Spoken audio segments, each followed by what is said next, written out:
most famous company, Everglades Boats, he developed a brand new patented technique whereby instead of injecting foam into the hull, high pressure foam was created and placed in interlocking pieces, almost like a jigsaw puzzle, while the hull was being constructed, and then sealed together in a single monolithic structure that is almost like titanium in strength as compared to traditional fiberglass.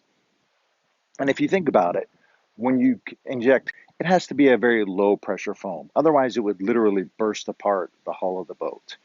But Everglades is able to use a much more robust, intense, high pressure foam because they cast it and mold it in heavy duty steel molds.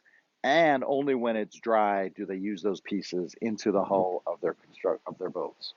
So if anyone has a doubt about the performance of Everglades, we love to take people for rides because once you've ridden on an Everglades, you'll be spoiled for anything else.